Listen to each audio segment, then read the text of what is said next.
कयामत का दिन। ऐन आधी रात के वक्त कादिर मियाँ को मालूम हुआ कि खुदाबंद करीम ख्वाब में कह रहे हैं, अम्मा कादिर, तुम दुनिया के भोले भाले बाशिंदों को मेरा यह इल्हाम सुना दो कि कल जुमेरात के दिन शाम की नमाज के बाद मैं आऊँगा और उसी वक्त तमाम लोगों से मिलकर कयामत का दिन मुकर्रर करूँगा। देखते ही देखते मालूम हुआ कि अल्लाह मियाँ की बड़ी लंबी सफ़ेद दाढ़ी ख्वाब को बटोर कर ले गई। मियाँ कादिर की आंख जो पट से खुली तो देखते क्या हैं कि आसमान में एक बड़ा चमकदार तारा टूट रहा था। मियाँ कादिर ने चारपाई पर लेटे लेटे कलमा पढ़ा। पिछली शाम घर में दुपट्टा रंगने के लिए पीला रंग मंगाया गया था। ख्याल आते ही मियाँ कादिर ने झट से उठकर उसे खोजा और अपना कुर्ता और लुंगी रंग डाली। बाकी रात खुदा की इबादत में बिताई और सवेरे तड़के ही मियाँ कादिर पीला कुर्ता और लुंगी पहनकर घर से निकल पड़े। पाटे नाले के मोड़ पर मियाँ हादी एक हाथ में चिलम लिए बड़बड़ाते हुए आते दिखाई पड़े। वह नानबाई को बात बात में कमीना साला कहते हुए चले आ रहे थे। वजह सिर्फ इतनी ही थी कि मियाँ नानबाई की दुकान पर जब आप तशरीफ़ ले गए तो उस वक्त वह भट्टी में दियासलाई दिखा रहा था। इन्होंने चिलम बढ़ाकर आग मांगी। उसने उनकी लिक्विडेशन में आई हुई आँख की शान में चंद चुने हुए अल्फाज कह दिए। इस वक्त जो मियाँ नानबाई के लिए अपने प्रेम की उमड़ती हुई दरिया में नालायक, कमीना, उल्लू का पट्ठा वगैरह नामों के बड़े बड़े जहाज़ तैरा रहे थे, यह सब मियाँ नानबाई की ही बातों के तुफैल से था। मगर जो सामने से मियाँ कादिर को इस भेस में आते हुए देखा तो बस कदम बुत बने खड़े रह गए। अम्मा कादिर, अम्मा हैं, अम्मा किधर चले? हादी मियाँ कादिर को सिर से पैर तक 3 बार देख गए। ला हौल विला कुव्वत, मियाँ कादिर ने निहायत नफरत के साथ ज़मीन पर थूक कर कहा, अबे तुझे इसी वक्त टोकना था, कमबख्त। वल्लाह ये मज़ा देखिए। अम्मा तुम तो बिना बात के बिगड़े जाते हो। भाई बात क्या है? अम्मा इस नाराज़ी। कहाँ तो मियाँ कादिर अल्लाह मियाँ का फरमान सुनाने जा रहे थे और कहाँ कमबख्त काना मिल गया, और वह भी अलग सुबह घर से निकलते ही। झुंझला कर कहा, ले बस अब रास्ता छोड़ मनहूस कहीं का, सुबह सुबह टोक दिया लेके।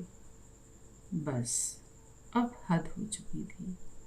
मियाँ हादी की शान में ऐसे ऐसे बेहुदा अल्फाज कह दिए जाएं और मियाँ हादी जहर के कड़वे घूंट की तरह उन्हें चुपचाप पी जाएं, यह ज़रा नामुमकिन सी बात है। मगर उस वक्त यह नामुमकिन भी मियाँ कादिर के फ़कीराना भेस को देखकर अगर मुमकिन हो गया तो कोई ताज्जुब की बात न थी। आप बराबर यह बात जानने के लिए इसरार करते ही रहे कि आखिर मियाँ घर बार छोड़कर इस तरह जा कहाँ रहे हैं। इधर मियाँ कादिर का यह हाल था कि वह उन्हें एक चांटा रसीद करने जा ही रहे थे कि भाई बकरीदी आते हुए दिखाई पड़े। उन्होंने मियाँ कादिर को जो इस भेस में देखा तो बस देखते ही रह गए, और इसके बाद मियाँ हादी को इस तरह रास्ता रोककर खड़े देखा तो मामला कुछ कुछ समझ में आ गया। चट से कह उठे, अम्मा होगा भी, अब ये तो हुआ ही करता है भाई, जिस घर में 2 बर्तन होते हैं बजते ही हैं, मगर इसमें इतना नाराज़ होने की क्या बात है? अम्मा ये तो घर घर में लगा ही रहता है। खैर होगा भी, चलो हम चल के समझाए देते हैं, आइंदा भौजी तुम्हें इस तरह। बकरीदी मियाँ कादिर को घर की तरफ धकेलने लगे। मियाँ कादिर को और भी ताव आ गया। बोले, कह दिया कि रास्ता छोड़ दो, मगर तुम लोग मानते ही नहीं, खाम खां को ताव दिलाए चले जा रहे हो। बेफजूल की बकवास लगा रखी है। यहाँ हमें पार वाले साईं जी के तकिए तक जाना है। ना भाईजान, अम्मा हटाओ इस झगड़े को, घर घर में यही होता है। अब कल ही था मुझसे और तुम्हारी भौजी। देखो फिर वही। अम्मा वह बात नहीं, 1000 बार कह दिया, लाख बार समझा दिया कि अल्लाह ताला बुन अच्छन जुम्मन इतनी देर में सभी जमा हो गए। अब भाई बकरीदी समझा रहे थे, अम्मा तो अल्लाह की इबादत करने से तुम्हें कौन रोकता है भाईजान? घर पर बैठकर क्या ये सब नहीं कर सकते? अब आप ही इन्हें समझाइए मियाँ अच्छन साहब। देखिए भला कोई बात भी तो हो, घर में कोई बात हो गई होगी। देखिए देखिए, जरा संभाल कर जुबान से बात निकालिएगा मियाँ बकरीदी। कह तो दिया कि कुछ भी नहीं। तो आखिर बात क्या है? अब ये जो तुम घर बार छोड़कर फकीरी ले रहे हो, तो इसका कोई सबब भी तो होना चाहिए भाई मेरे। मियाँ अच्छन साहब ने कादिर की पीठ पर बड़ी गर्मजोशी के साथ हाथ फेरते हुए कहा। मियाँ कादिर सचमुच निहायत परेशान हो चुके थे। अच्छन साहब से बड़ी नम्रता के साथ कहा, वही तो मैं भी अर्ज करने जा रहा हूँ बड़े मियाँ। मैंने कहा कि मियाँ कादर की बात शुरू भी न होने पाई थी कि मियाँ बुद्धन बोल उठे, अब तुम बताओगे क्या? वह तो सुनी सुनाई बात है। आखिर इतने आदमी यहाँ खड़े हैं, कसम खा के भला कोई यह तो कह दे कि हमारे घर में आज तक कभी भी लड़ाई नहीं हुई। अरे भाई, यह तो हुआ ही करता है। अब आप समझिए कि मियाँ कादिर की बात शुरू भी न होने पाई थी कि मियाँ बुद्धन बोल उठे, अब तुम बताओगे क्या? वह तो सुनी सुनाई बात है। आखिर इतने आदमी यहाँ खड़े हैं, कसम खा के भला कोई यह तो कह दे कि हमारे घर में आज तक कभी भी लड़ाई नहीं हुई। अरे भाई, यह तो हुआ ही करता है। अब आप समझिए कि आंखों में आंसू छलछलाए। मारे ताव के चेहरा सुर्ख हो गया। एक बार पूरे जोश के साथ अपने को छुड़ाकर मियाँ कादिर ने बुद्धन की ओर बढ़ते हुए कहा, अपनी औकात समझ के मुंह से बात निकालनी चाहिए, समझे बुद्धन? मारे जूतों के खोपड़ी गंजी कर दी होगी, बेईमान कहीं का। बड़ा सुकरात की दुम बना है, चला वहां से बताने वाला। मियाँ बुद्धन को भी ताव आ गया। मारे तेहे के आगे बढ़कर बोले, ऐसी मुरव्वत की ऐसी तैसी। अम्मा तुम ही देख लो भाई बकरीदी, एक तो मैं समझा रहा हूँ और यह है कि इन हेकड़ी में न रहिएगा मियाँ, समझे? वाह, अच्छा खासा स्वांग बना रखा है। जरा सा घर में झगड़ा क्या हो गया कि चले साहब फकीराना भेष धर कर तमाशा दिखाने। अम्मा ऐसी ऐसी लंतरानियाँ। ताव में आकर मियाँ कादिर ने लपक कर बुद्धन की गर्दन में हाथ डाला और खोपड़ी पर एक कड़ाकेदार चपत मार उसे धकेलते हुए कहा, बड़ा आया है वहां से जज साहब का बच्चा बनकर मियाँ बीवी का फैसला चुकाने। कह दिया बेफजूल की बातें मत करो, मगर नहीं, खामखा अपनी हेकड़ी दिखाते जाएंगे, बेईमान कहीं का। जब तक लोग आगे बढ़कर इन दोनों का बीच बचाव करें, तब तक मियाँ बुद्धन के 2-3 हाथ करारे करारे पड़ ही गए। वल्लाह, उस वक्त मियाँ बुद्धन के वह जोश, वह बलबले और वह तेहेबाजी देखते ही बनते थे। जी में तो बहुत आया कि लपक कर मियाँ कादिर से बदला ले। कई बार गालियां देते हुए तेजी में लाल पीली आंखों के साथ आगे बढ़े भी, मगर मियाँ कादिर के कीड़े को देखकर जरा सहम जाते थे। दूसरे बीच बचाव करने वाले भी बहुत से थे। अब लोगों में चिमेगोइयाँ यह होने लगी कि इस वक्त कादिर मियाँ जोश में है। अगर फकीर होकर चल दिए तो 4 बाहर वाले आकर यही थूकेंगे कि मोहल्ले वालों ने रोका तक नहीं। भाई बकरीदी ने मियाँ अच्छन साहब से कहा, देखिए बड़े मियाँ, बड़ा गजब हो जाएगा जो कादिर चल दिया। कसम खुदा की, वल्लाह मैं सच कहता हूँ बड़े मियाँ कि पूरे मोहल्ले भर के मुंह पर अपने हिसाब जैसे कालिक पुत जाएगी। और फिर भाई, सच तो यह है कि आज इसके ऊपर तो कल खुदा न करे हमारे ही ऊपर बीते। और यह तो सबके घर में लगा ही रहता है। मर्द आदमी किसी बात पर ताव आ गया, घर छोड़कर चले जा रहे हैं साहब। बहरहाल बड़े मियाँ जुम्मन और बकरीदी ने मिलकर यह तय किया कि कादिर को चाहे कुछ भी हो घर लौटाकर ले जाया जाएगा। बस फिर क्या था, एक हाथ जुम्मन ने पकड़ा, एक हाथ बकरीदी ने। कोई पीछे से घेर रहा है, कोई बगल से रोकथाम कर रहा है, और कादिर मियाँ हैं कि तमाम उछल कूद मचा रहे हैं। इस ले दे के बीच में इनकी सुनता ही कौन है। किसी तरह उन्हें लोग घर की तरफ ले ही चले।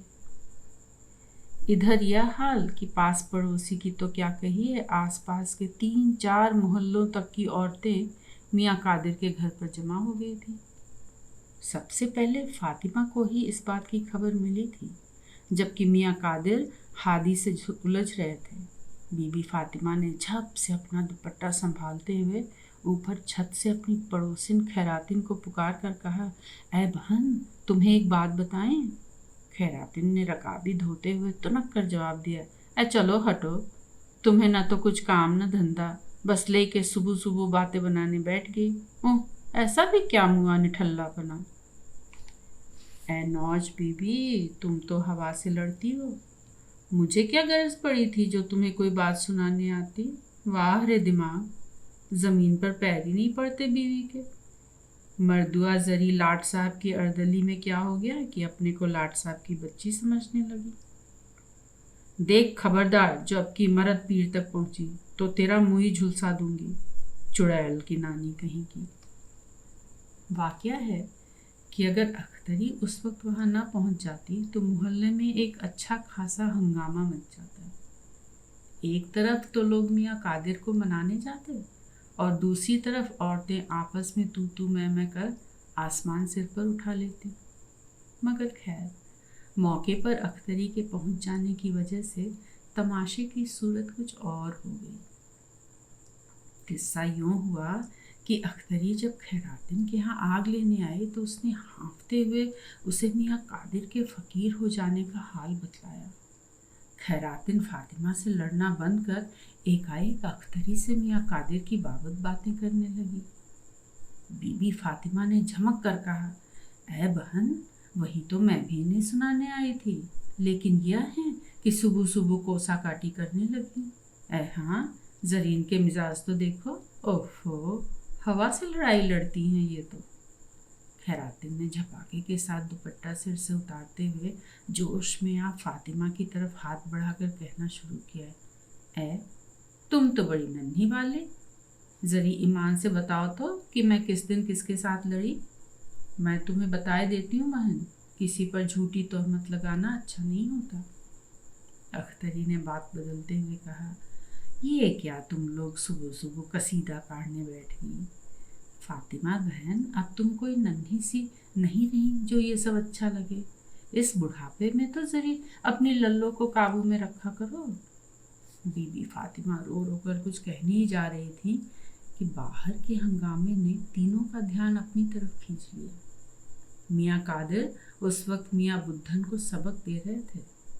किस्सा कोतह यह कि इसी तरह धीरे धीरे चंद ही मिनट में मोहल्ले की तमाम औरतें इकट्ठी होकर मियाँ कादिर के मकान पर मिसकॉट करने पहुंच गई थी।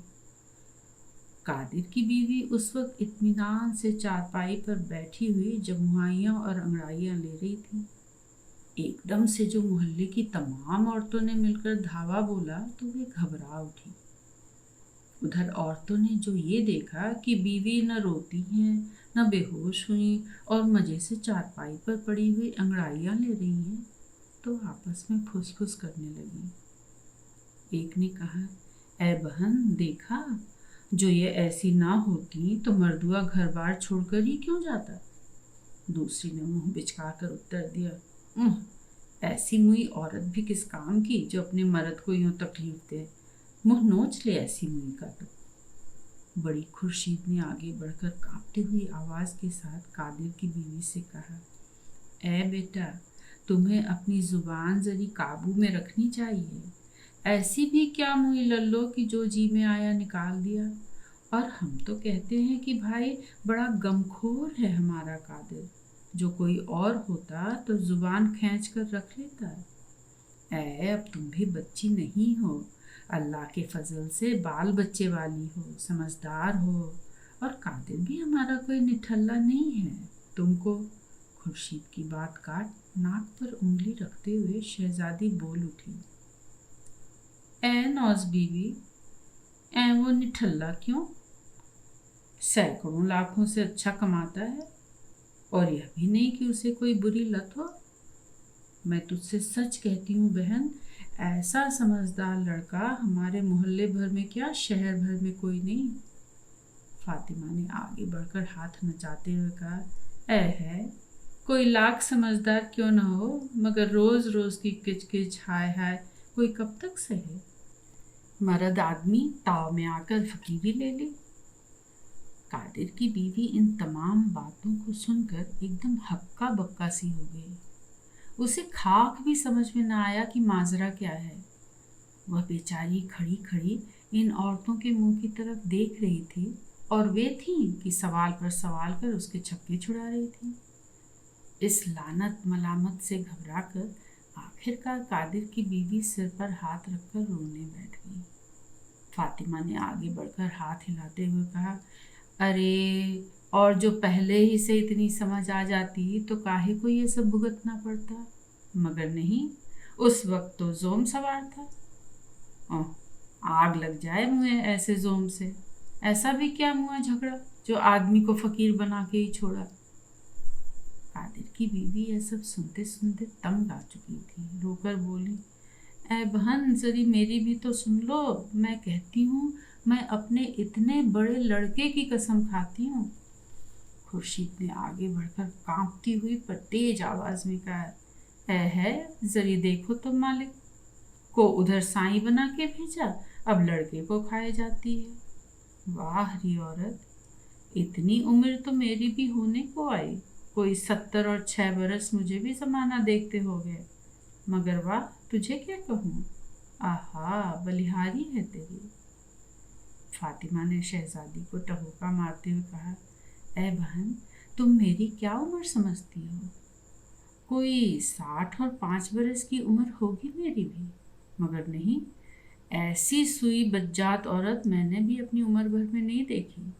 हम तो कहेंगे कि भाई हमें कोई सूली पर चढ़ा दे, मगर अपने कलेजे के टुकड़े की कसम भाई हमसे तो कभी भी ना खाई जाए। शहजादी भी कुछ कहने वाली थी कि कादिर की बीवी एकाएक तड़प कर बोल उठी, ऐ तुम लोग अपनी कहे जाओगी कि किसी की सुनोगी भी? मैं कहती हूँ कि चाहे मुझसे जो कसम ले लो, जो मैंने किसी से कुछ भी कहा हो और जो मुझे कुछ भी मालूम हो, तो मेरे सारे जिस्म में कीड़े पड़े। अख्तरी ने बड़े लहजे के साथ कहा, ओहरी मेरी बन्नो, ऐसी बड़ी भोली ता हो ही। अख्तरी और भी अभी न जाने क्या क्या कहती, मगर उस वक्त तक लोग मियाँ कादिर को पकड़े हुए घर ले आए। शहजादी ने जीभ को दांतों के नीचे दबाते हुए दयनीय मुद्रा बनाकर कहा, है जरी हमारी कादिर की तरफ देखो तो, बेचारे का मुंह कैसा उतर गया। खुर्शीद बोली, है मैं कुर्बान जाऊं, इस मरी पीटी चुड़ैल ने अल्लाह जाने कैसा कर दिया कि बेचारा एक रात में ही आधा रह गया। बहरहाल यही हंगामा मचता रहा।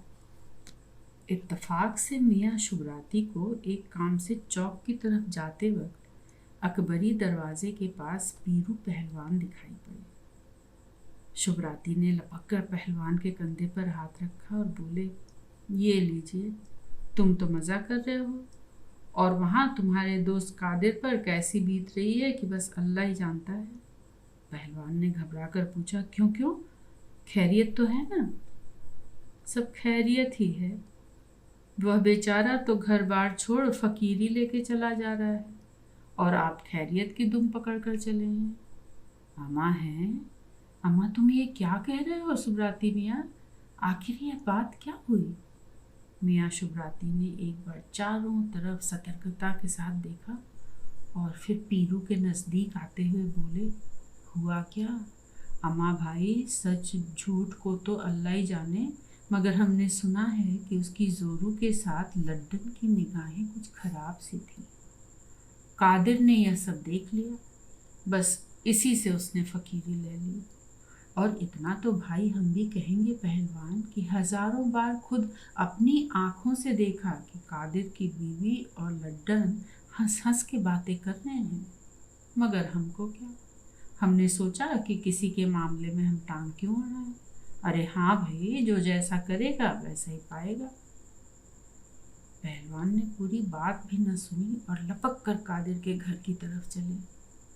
जाकर देखा तो चारों तरफ बड़ी भीड़ है और चबूतरे पर पीला कुर्ता और पीली लुंगी पहने मियाँ कादिर घुटनों में मुँह छिपाए बैठे हैं। घर के अंदर अलग हंगामा मचा हुआ है। भीड़ चीरते चीरते पहलवान कादिर के पास तक आए और उसकी पीठ पर हाथ फेर कर बोले, अम्मा कादिर। कादिर मियाँ उछल पड़े और पहलवान को गले से लगाते हुए रोकर बोले, सवेरे से हमें सबने तंग कर रखा है, इनके हाथों से हमें नजात दिलाओ भाईजान। पीरू पहलवान ने कादिर को सीने से लगाकर भर्राए हुए गले के साथ पूछा, आखिर तुम्हें ये फकीरी लेने की क्या सूझी थी? कादिर ने रोकर कहा, अम्मा वही तो बताते हैं भाईजान, बात यूं हुई। बीच में टोककर मियाँ बकरीदी ने आगे बढ़ते हुए कहा, ये क्या बताएंगे, मैं तुम्हें सब बता देता हूँ। कादिर मियाँ फिर चीख कर बोले, बस सवेरे से इसी तरह नाकों चने चबा रहे हैं, पूरी बात सुनते नहीं और बीच में टांग अड़ा देते हैं। पहलवान ने तेवर बदलते हुए कड़क कर कहा, अब की जो बोला उसकी जुबान पकड़कर खींच लूंगा। हमें कोई कादिर ना समझ लें कि रो देंगे, मारे चांटों के मुंह रायता कर दिया जाएगा। हाँ जी कादिर, तुम कहो। कादिर ने अपने आंसू पोंछ सुबकते हुए कहना शुरू किया, अम्मा, कल रात को हमने एक ख्वाब देखा कि जैसे बड़ा चांदना सा फैल गया है और सामने खुदाबंद करीम खड़े हुए हमसे कह रहे हैं कि तुम लोगों को यह बतलाओ कि हम कल दुनिया की हालचाल देखने आएंगे और सबका फैसला करेंगे। सो भाई, वही सब कहने मैं आज सुबह पार वाले साजी के तकिए पर जा रहा था कि इन लोगों ने मुझे रोक लिया। सुबह 5 बजे से अब यह 12-1 बजे का टेम हो गया और अब तक इसी तरह रोक रखा है। अब शाम की नमाज के बाद अल्लाह ताला तशरीफ़ लाया चाहिए और यहाँ यह हाल है कि दुनिया भर में किसी को खबर ही नहीं। मगर हम क्या करें, वह रहमान रहीम सबके दिल का हाल जानता है। अगर इन लोगों ने रोक न रखा होता तो क्या मैं अब तक ये खबर न सुना देता। यह हाल अब जो कोई सुनता है उसी के छक्के बक्के छूट रहे हैं। आनन फानन में यह खबर पीटने वालों के कोने कोने में पहुंच गई और सब लोग मियाँ कादिर की जियारत के लिए आने लगे। खुदा की मर्जी, 1 घंटे के बाद एकाएक आसमान पर बादल घिराए, बिजली चमकने लगी, घनघोर काली घटाओं से मूसलाधार बारिश शुरू हो गई। तब तक मियाँ कादिर के इल्हाम की चर्चा तू मैं की ज़बान पर होती होती सारे शहर में फैल गई थी और उस वक्त भाई बकरीदी के बतला देने की वजह से पूरा पाटा नाला कमबख्त हादी काने को कोसता हुआ तस्बीह के दानों को दनादन फेरता हाथ और आंखें आसमान की ओर उठाकर रोते हुए कलमा पढ़ रहा था।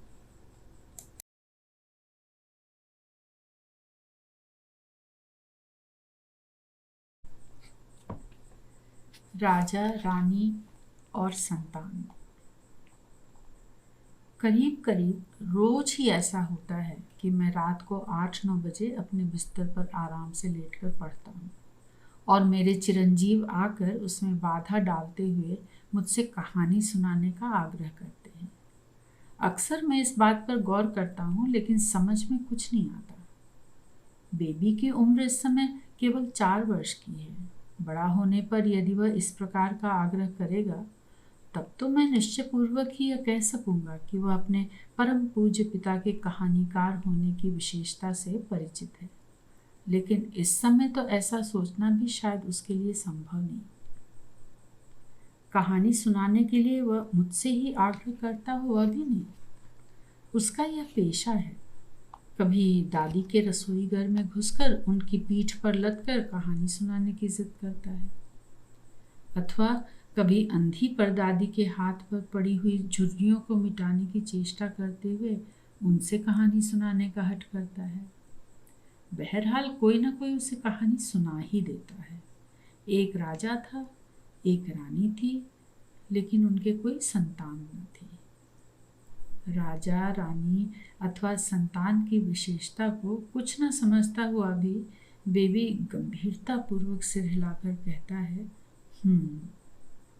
कहानी मंथर गति से आगे बढ़ जाती है। कभी कभी कहानी सुनाते सुनाते मेरी दादी ऊँघने लग जाती हैं। तब वह एक क्षण तक उनकी फूटी आंखों की तरफ गौर से देखने के बाद उनका हाथ हिलाकर कहता है, हाँ अम्मा जी। और अम्मा जी एकाएक जागकर कहने लग जाती हैं, एक राजा था, एक रानी थी, और बेबी जैसे ऊब उठता। यह तो उसे भी मालूम हो चुका था कि एक राजा था और एक रानी थी, पर वह उसके बाद की कथा जानना चाहता है। मेरी दादी अपने छोटे से श्रोता को कहानी सुनाते समय शायद बहुत समझदार ख्याल कर लेती हैं। वह बतलाती हैं, राजा बड़े दुखी रहा करते थे। एक दिन उन्होंने अपने मंत्री को बुलाया और उसे सारा राजपाट सौंपते हुए कहा कि मैं किसी जंगल में जाकर तप करूंगा। राजा राजपाट और रानी को छोड़कर चले। आगे था एक घना जंगल, बड़े बड़े शेर, चीते और भालू, और बेबी बीच ही में उन्हें टोककर हाथ का घेरा बनाता है, और बड़े बड़े बंदर, इतने इतने बड़े। क्यों अम्मा जी? अम्मा जी को अपनी कथा में उसी समय हिंदी पत्र के संपादकों की तरह क्षमा याचना के साथ भूल सुधार करनी पड़ती है। बेबी पूछता है, पहले बंदर क्यों नहीं बताया था? हाँ, यहाँ यह बता देना बहुत आवश्यक है कि बेबी को बंदरों से बड़ा प्रेम है। गोस्वामी तुलसीदास जी के कथानुसार बिनु भय होत न प्रीत के आधार पर ही उसे बंदरों से प्रेम हो गया। कहानी फिर आरंभ होती है। भालू थे, शेर थे, बंदर थे। बेबी गंभीर मुद्रा के साथ कहता, अम्मा जी छरत बंदर है, बाबूजी कहते हैं शरत बड़ा बंदर है। अम्मा जी कहती हैं, नहीं, शरत बड़ा राजा बेटा है। नहीं, बाबूजी कहते हैं शरत बंदर है। अम्मा जी शरत हमें मारता है, उसे कहानी मत सुनाइएगा, और मोटर भी नहीं, और फक फक भी नहीं। इसी बीच में यदि कभी मैं अथवा मेरे दोनों भाई संयोगवश कवि सम्मेलन में जाने वाले बेबुलाए टुकड़ों की तरह वहां पहुंच गए तो बेबी को नागवार खातिर होने लगता है। वैसे तो चाहे वह हम लोगों के आ जाने का बुरा ना माने, परंतु हमारी टीका टिप्पणियां उसे अक्सर खटक जाती हैं, और खासकर उस समय तो बहुत, जबकि वह अपनी अम्मा जी को बताता है कि बाबूजी शरत को बंदर कहते हैं, और खुद बाबूजी कह देते हैं शरत बड़ा राजा बेटा है। अम्मा जी, मैं शरत को बम्बई ले जाऊंगा, और शिमला भी, और कलकत्ते भी। बेबी अनखना कर शिकायत करता है, देखो अम्मा जी, बाबूजी कहते हैं कि शरत को बम्बई ले जाएंगे। अम्मा जी कहती, तो ले जाने दो शरत को, शरत तुम्हारा मुन्ना सा भाई है ना। एक क्षण तक मौन रहकर बेबी मानो शरत के बड़े भाई होने के गौरव की महत्ता का अनुभव करता है। अम्मा जी तब कहानी कहना भूलकर शाम के भोजन के लिए कौन कौन सी तरकारियां बने इस पर सलाह करने लगती हैं। भूली बात याद आ जाने पर जैसे कोई चौंक उठता है, बेबी भी ऐसे ही मौकों पर अम्मा जी का हाथ हिलाकर कहता है, अम्मा जी कहानी। अम्मा जी सब बातें भूलकर कहानी तीसरी बार कहना शुरू करती हैं। एक राजा था, उसकी 7 रानियां थीं। सबसे बड़ी रानी का नाम कौआ हंकनी था। राजा अपनी छोटी रानी को बहुत चाहता था। एक बार राजा जहाज पर सामान लाद कर बाहर चला। बेबी को फिर जैसे कुछ याद आ जाता। वह पूछता, अम्मा उनके संतान नहीं थी? पोपले मुंह से हंसते हुए अम्मा जी अपने छोटे श्रोता को उत्तर देती हैं, अरे हाँ रे, यह तो मैं भूल ही गई थी। अम्मा जी के इस भूल जाने और हंस देने पर बेबी को इतनी प्रसन्नता होती है जितनी कि शायद हिसाब का पर्चा खराब हो जाने पर भी हाई स्कूल की परीक्षा में अपने को पास हुआ देखकर मुझे न हुई थी। वह झटपट पलंग से कूदकर उछलता और हंसता हुआ रसोई घर में जाकर अपनी दादी से कहता है, भाभी, अम्मा जी भूल गई थी, लाजा के संतान नहीं थी। बेबी की दादी भी जैसे अपनी सास की हार और पोते की जीत से बड़ी प्रसन्न होती और उसका मुंह चूमते हुए हंसकर कहती, अरे बेबी जीत गया, वाह भाई वाह, बेबी ने तो अम्मा जी को हरा दिया। अपनी इस जीत पर बेबी तालियां बजाता हुआ घर में दौड़ता फिरता है। घर भर में हर एक को यह खुशखबरी सुनाता है। कहानी सुनाने का आग्रह वह मुझसे भी करता है। मैं अपने को पढ़ा लिखा और समझदार समझता हूँ और खासकर जब से मेरी 4-5 किताबें छप चुकी हैं, तब से तो मैं अपने को दुनिया की 3 हिस्सा वृद्धि में आधे का हकदार मानकर हर एक जूनियर लेखक को चेखव और दोस्तोयेव्स्की से लेकर चार्ल्स डिकेंस और मार्क ट्वेन तक का पूरा साहित्य पढ़ जाने की हिदायत देता रहता हूँ। अक्सर वे लोग जब मुझसे उनकी रचनाओं के नाम पूछते हैं तब ज़रा दिक्कत मालूम होती है। फिर भी 4-5 किताबों के नाम गिना जाने के बाद यह कह देने से इतनी अधिक किताबें मैं अब तक पढ़ चुका हूँ कि अब तो नाम भी याद नहीं रहते। मेरी धाक जमी रहती है। इस तरह औरों पर तो मैं अच्छी तरह रौब गांठ लेता हूँ, परंतु बेबी से वश नहीं चलता। न उसे टॉलस्टॉय और तुर्गनेव से ही मतलब है और न रवि ठाकुर या निराला की रचनाओं ही से। निराला जी से तो उसकी खासी दोस्ती भी है। बाल उसके भी बड़े बड़े हैं। अक्सर तौलिया से लेकर माँ की मैली धोती तक लपेटकर मेरे सामने आ हंसकर कहता है, बाबूजी देखिए मैं निराला जी बन गया। फिर कमरे में टहल टहल कर जब गाता है, घंटा घर की 4 घड़ी, जब वह घंटा बजता था थका मुसाफिर जगता था, तब मुझे ऐसा लगता है कि बेबी 16 बरस की उम्र में कहीं जूही की कली के गुप्त सौंदर्य का पारखी न बैठे। तब मुझे ऐसा लगता है कि बेबी 16 बरस की उम्र में कहीं जूही की कली के सुप्त सौंदर्य का पारखी न बन बैठे। परंतु अभी तो गद्य की ओर ही उसका झुकाव मालूम होता है, और गद्य भी 20वीं सदी का, अलंकार उपमा विहीन, सीधी सादी भाषा में बीवी फातिमा से लेकर शेर लोमड़ी तक की कहानियाँ उसे पसंद आती हैं। जब वह मुझसे कहानी सुनाने का आग्रह करता है तब मैं ऐसी कहानियाँ गढ़ने की कोशिश करता हूँ जिससे मनोरंजन के साथ साथ कुछ शिक्षा भी मिलती उसे।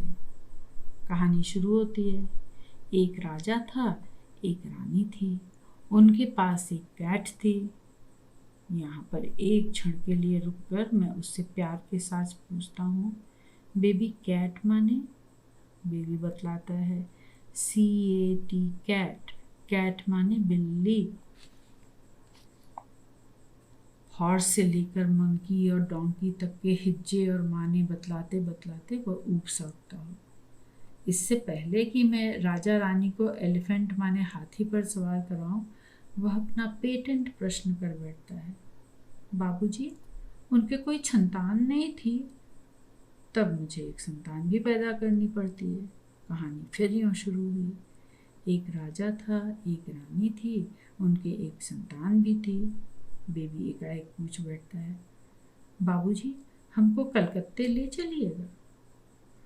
उस समय कहानी के द्वारा मैं उसे कुछ शिक्षा देना चाहता हूँ, परंतु वह कलकत्ता, बम्बई और शिमला की बातें करने लगता है।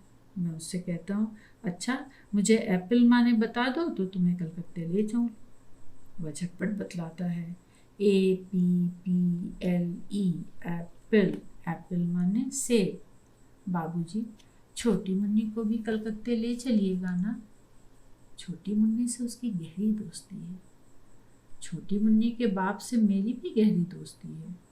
और इतना ही नहीं, बेबी और छोटी मुन्नी की माताएं भी सुना है एक दूसरे के गले में बाहें डालकर हंस हंस कर प्रेम से अपने पतिदेवों की बुराइयों का विवेचन करती हैं।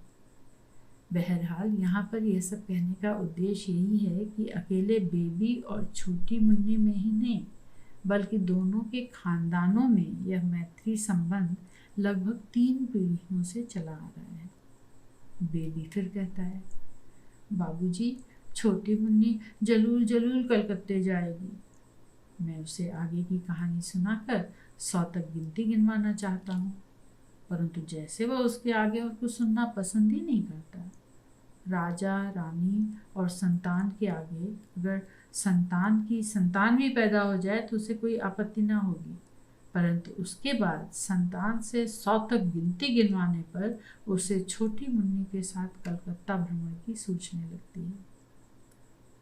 एक दिन जब मैं दिन में किसी काम से अकस्मात ही जनान खाने में गया तो देखा बेबी छोटी मुन्नी से कह रहा था, हम लाजा, तुम लानी और छरत छंतान। इसके बाद वह रेलगाड़ी में चाबी भरकर कलकत्ते जाने की तैयारी कर रहा था। तभी शरत ने मुझे देख लिया और बा बा करता हुआ घुटनों के बल मेरे पास दौड़ आया। राजा और रानी भी मुझे देख हंसते हुए आकर मेरी पीठ पर लग गए और कहानी सुनाने की जिद शुरू कर दी। अक्सर ऐसे मौक़ों पर तीनों बच्चों से घिरा हुआ मैं कहानी सुनाता हूँ। एक राजा था, एक रानी थी। तब मुझे कहानी की आड़ में शिक्षा देने की नहीं सोचती।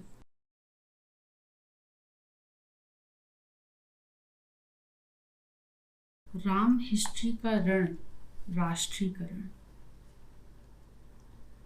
7-8 बरस पहले बैंक से रिटायर होने के बाद हमारे मान्य पड़ोसी बड़े बाबू आम पेंशन याफ्ता बाबुओं के चलन पर चलकर कीर्तनीय, साधुबाज या कजिए खीर बुढ़ऊ न बने। वे प्रैक्टिकल फिलॉसफर यानी व्यावहारिक दार्शनिक बन गए हैं। उनके दार्शनिक चमत्कार हमारे मोहल्ले या आसपास के क्षेत्र में अक्सर दिखलाई पड़ते रहते हैं। प्रैक्टिकल फिलॉसफर के स्वयं सिद्ध पद का महान दायित्वभार संभालने के लिए नियति ने उन्हें खासी सुविधाएं दे रखी हैं। 2 लड़के हैं, दोनों ही अब पल पुस पढ़ लिख कर घर बार वाले नौकरी पेशा हो चुके हैं। एक कलकत्ते में रहता है, दूसरा दिल्ली में। सस्ती के समय में महानगर में एक मकान बनवा लिया था। उसका अब 250 रुपये महीना किराया आता है। अपने पुश्तैनी घर के ऊपर वाले भाग को भी 50 रुपये मासिक पर उठा रखा है। उनके और उनकी सौभाग्यवती बुढ़िया के लिए खाने पहनने का प्रबंध चौकस है। अपने बैठक में उन्होंने स्कूली बच्चों के मतलब की किताबें, स्टेशनरी, लेमन जूस, गुब्बारे वगैरह भी रख लिए हैं। वैसे दुकानदारी उनका खास धंधा नहीं, बल्कि चलती गली का मुजरा लेते रहने के लिए राम झरोखा भर है। फिर भी कुछ न कुछ उससे भी कमा ही लेते हैं। हुक्का उनकी कमज़ोरी, अखबार शौक, ट्रांजिस्टर मन बहलाव और प्रैक्टिकल फिलॉसफी मिशन है। मेरे मकान के पास ही रहते हैं और जब कभी उनकी सूझ के कांटे में कोई बड़ा विचार मच फंस जाता है तो अपने मीना नक्काशी की छोटी फर्शी वाले हुक्के को हाथ में उठाए हुए हमारे यहाँ पधारते हैं। जन्माष्टमी के दिन सवेरे लगभग 9:30-10 बजे वे पधारे थे। मैंने कहा, बड़े बाबू, जन्माष्टमी के दिन सवेरे सवेरे पधारे हैं आप, इसलिए निश्चय ही कोई वेलनुमा महान आइडिया आपके शिकंजे में फंसा होगा। हाँ पंडित जी, बात तो ठीक ही है आपकी, और उस पर आपकी सम्मति की मोहरे इलाही भी लगेगी। बाकी इसे समय आते आते अनुशासनहीनता की चिंता ने हमें एकाएक भीतर से बाहर तक सनसनाए डाला है साला। गहरी चिंता में उन्हें हुक्के की तलब स्वाभाविक रूप से हुई। अरे ये तो एकदम नई और चौंकाने वाली बात सुनाई पड़े बाबू। लड़के अब तक तो आपका इतना अदब। लड़के बेचारे अब भी करते हैं, शिकायत हलवाइयों से है।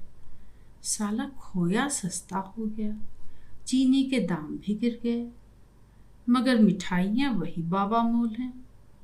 मामूली दुकानों पर भी ससुरी 10 रुपए किलो, हद है। भला बताइए कि बरत के दिन कोई नाश्ता करना चाहे तो साला 5-6 टुकड़े मिठाई क्या खाए, 2.5 रुपया खा जाए। सोच के ही खून सूख जाता है, सच्ची कहता हूँ आपसे। मिठाई के नाम पर हमारी हमदर्दी भी जाग पड़ी। कहा, यही रोना है बड़े बाबू।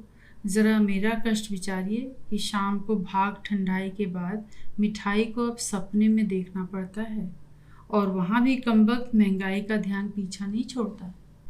घंटे भर पहले हम सुकरू जी के यहाँ गए। उससे कहा कि साला समाजवादी जमाना आ गया, हमारा बैंक नेशनलाइज हो गया और तुम अभी तक पूंजीवादी भाव चला रहे हो। तुम्हें शर्म नहीं आती? बड़े भगत बनते हो, शिवालय में अपने नाम का पत्थर चलवाते हो। तौलते तौलते मुझ पर हाथ फेर कर हमें जवाब देता है कि हमारा रेट भी समाजवादी है, हलवाई समाज ने पास किया है। हमें सुनकर ताव आ गया, बिना मिठाई लिए ही लौट आए। सिद्धांत की अकड़ में बड़े बाबू को दर्शन दूत हुक्का फिर याद आया।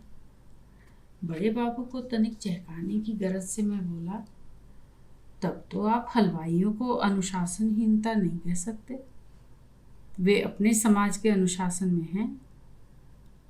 बड़े बाबू सचमुच तैश में आ गए। दोनों हाथ बढ़ाकर झटकारते हुए बोले, नहीं, सिंडिकेट कहिए, सिंडिकेट। ये साले समझते हैं कि मोहल्ले के मर्दों में कोई इंदिरा गांधी नहीं बन सकता। अजीब बड़े बाबू बन के दिखाएंगे। मुझे हंसी आ गई। वाह, क्या क्रांति ला रहे हैं आप। यानी अब से बहादुरी और हिम्मत के काम मर्दाने के बजाय जनाने कहे जाएंगे। मर्द, ये हजारों पढ़े लिखों से भरे हुए शहर और मुट्ठी भर लक्ष्मी जी की सवारियां हमें काठ का उल्लू बना रही हैं। हम ससुर फड़फड़ा भी नहीं सकते। तुम्हारी ऐसी की तैसी। हमने आज ही अपने हलके के चारों हलवाइयों की दुकानों का राष्ट्रीयकरण करने का फैसला कर लिया। उसका इंतज़ाम करके ही आ रहा हूँ। सोचा कि आपके कानों में भी बात डाल दूँ। मैं उन्हें चौंक कर देखने लगा, किंतु उनकी बात ने गुदगुदा कर मेरे मन को तरंगित भी कर दिया था। मैंने कहा, ये आप आखिर क्या कह रहे हैं बड़े बाबू? इंदिरा जी तो प्राइम मिनिस्टर होने के कारण यह कर सकी, मगर आप?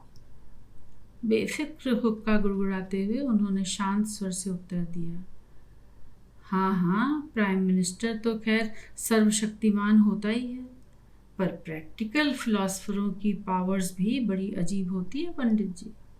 अच्छा, जरा राष्ट्रीयकरण को अर्थाकर बतलाइए। आप तो इतने बड़े विद्वान लर्नेड आदमी हैंगे।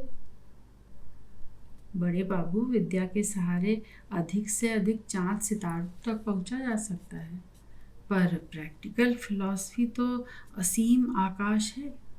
आपके एक गंभीर अर्थ को सुनना चाहता हूँ। संतुष्ट हो पालथी मारकर बैठ गए। कहा, हमारी ज्ञान दृष्टि सुकरू की दुकान से लौटते समय एकाएक खुली। मन से पूछा, बड़े बाबू, आखिर व्हाट इज दिस राष्ट्रीयकरण? फिर हमने यूं अर्थाया कि रा माने राम, स्ट्री माने हिस्ट्री, यानी राम की हिस्ट्री का रण इज इक्वल टू राष्ट्रीयकरण। समझे आप? अदाइल हामी हुई तो मुंह लगा नन्हा हुक्का चट से उनकी गोद चढ़ाया। जोर से हंसने के लिए मेरा मन संकोचवश घुट घुट गया। बड़े बाबू उस समय गंभीर मुद्रा में थे।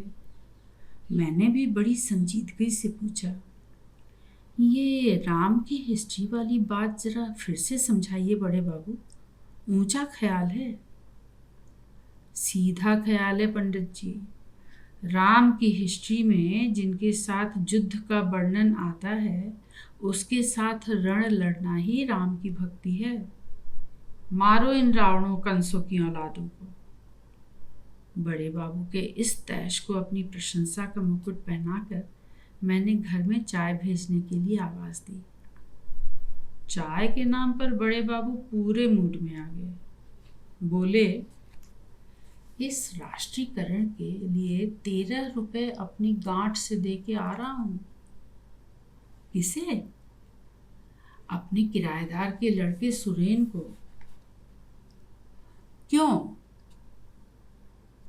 चौथी बेगम की पुजैया के लिए, कहकर हंसे। फिर कहा, पुराने दिनों में रहीम नवाब लोग तो समझदार होते थे। वे 4 बेगमों से ब्याह करते थे। एक से मन मोहे, एक सेज पर सोवे, तीसरी खटरस भोजन बनावे और चौथी बेगम को डंडे मार पड़े कि जिससे बाकी तीनों दबी रहें। सो सुगरू हलवाई को समाज की चौथी बेगम बनाया जा रहा होगा इस दम। संक्षेप में जब सुगरू भगत ने इनकी मिठाई तौलते समय इनसे मूंछों पर ताव देकर कहा तो ये भी ताव खाकर लौट पड़े। मार्ग में राष्ट्रीयकरण शब्द राम की हिस्ट्री का रण बना। घर से 13 रुपए लेकर ऊपर वाले किराएदार के लड़के इंटर के छात्र सुरेंद्र के पास गए और कहा कि समाज की सेवा करो और दोस्तों के साथ मिठाई खाओ।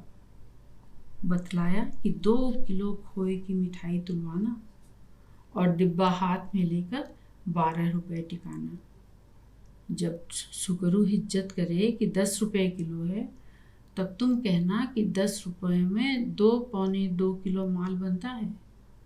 1 रुपया या अधिक से अधिक 1.5 रुपया प्रति किलो मुनाफा ही समाज से लिया जाना चाहिए।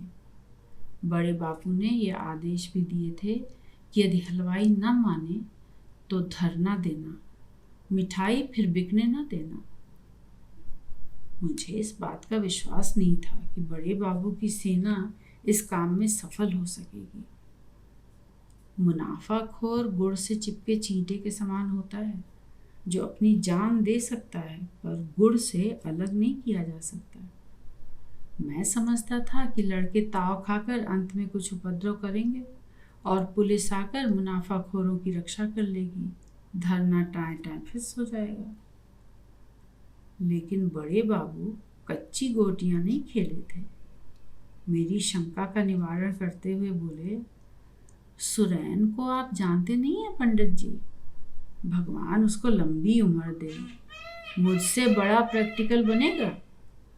अभी से ही लीडरी में विन घोड़ा है, कॉलेज की यूनियन का जनरल सेक्रेटरी। मैंने कसौटी पर कस के खरा सोना अपनाया है। महाराज, मैं तो अब सुगरू की दुकान के आसपास किसी दुकान के चबूतरे पर आसन जमा के सुरेन की रणनीति का संचालन देखूंगा। हो सके तो आध पौने घंटे में बहाने से एक चक्कर आप भी उधर से गुजर जाइएगा। चलते चलते अपने श्रीमुख से एक शब्द शाबाश कहते हुए निकल जाइएगा, लड़कों का दम बढ़ जाएगा। मैंने हामी भर ली। बड़े बाबू जैसे जोशीले और झड़पदार साफ दिल लोग तो नापैद नहीं हुए, फिर भी ज़माने हाल में मुझे कम मिले। महंगाई पर टोकने से सुगरू ने मूंछों पर ताव दिया। चोरी और सीना चोरी, बड़े बाबू ने इसे न कभी बर्दाश्त किया और न करेंगे। मैं यह सब सोच ही रहा था कि बड़े बाबू फिर आ गए। बोले, क्षमा कीजिएगा महाराज, आप हर तरह से हमारे पूज्य हैं, पर गली में चक्कर लगा जाने की ड्यूटी के लिए मैंने आपका राष्ट्रीयकरण कर लिया है। ऐसा ना हो कहीं पढ़ने लिखने की तरंग में भूल जाएं और कल कहें कि बड़े बाबू आई एम वेरी सॉरी। मैं लड़कों से जाके कहूँगा कि आप उनके साथ हैं।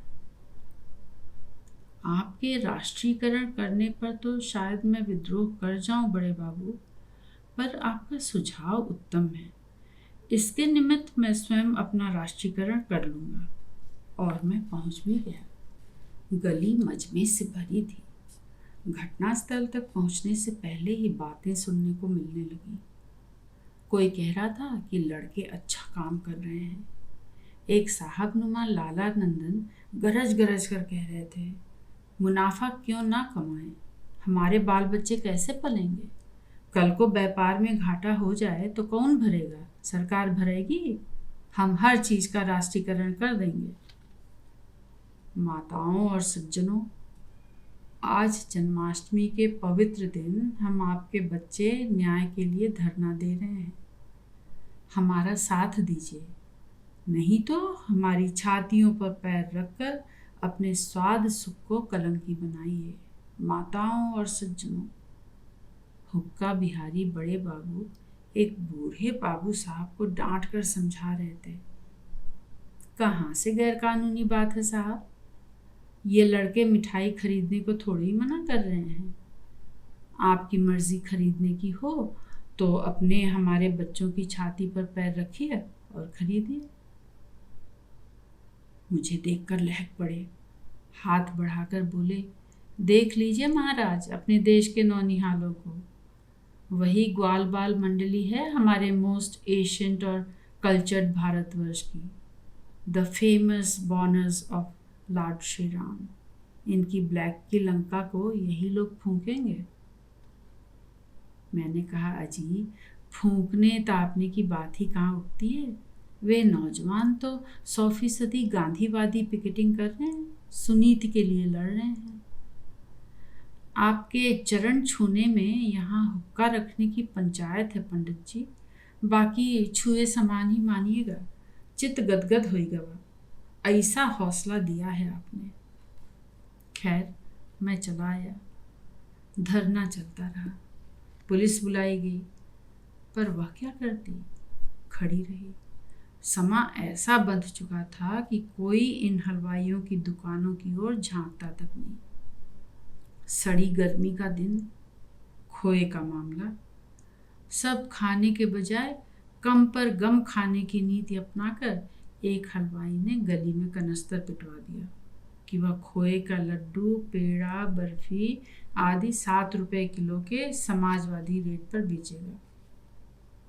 कुछ लड़के बड़े बाबू के 6.5 वाले को ही मान देना चाहते थे, पर बड़े बाबू ने कहा कि फिलहाल 98 के लिए इनसे रार न बढ़ाओ, बल्कि बाजार के दूसरे दुकानदारों का राष्ट्रीयकरण कर डालो। दूसरे दिन बड़े बाबू के इस राष्ट्रीयकरण की चर्चा घट घट व्यापी राम के समान ही घर घर में व्याप्त थी।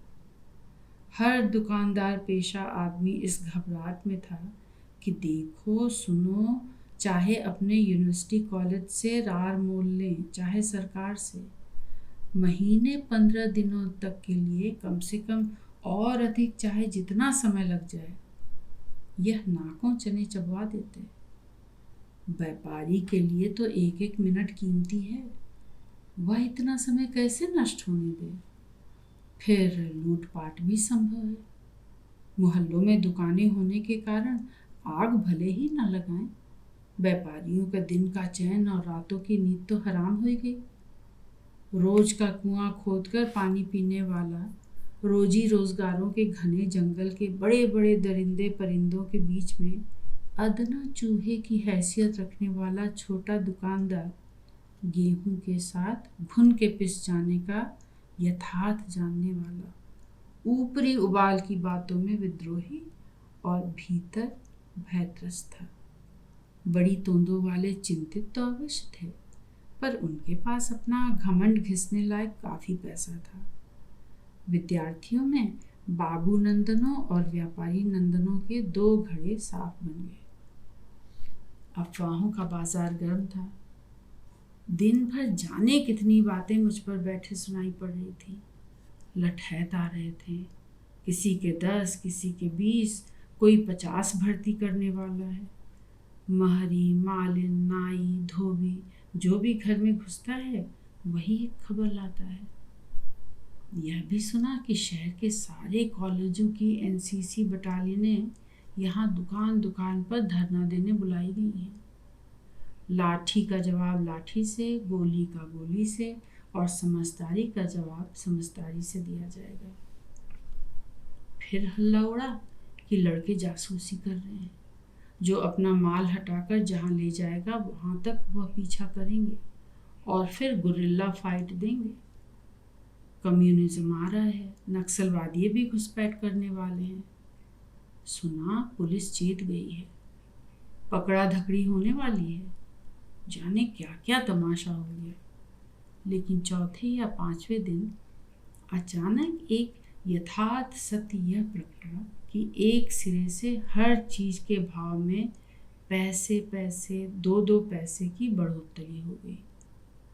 दर्जी, नाई, धोबी, सब्जी, पान वाले तक सबके भाव चढ़ गए थे। इनमें से जिससे पूछो कि इतना ज़बरदस्त एकाएक एक ही दिन में कैसे हो गया, तो जवाब मिलता कि ऑर्डर आया था। किसका ऑर्डर था यह तो मालूम नहीं साहब, हमसे इसने कहा, उसने कहा, किसी ने कहा।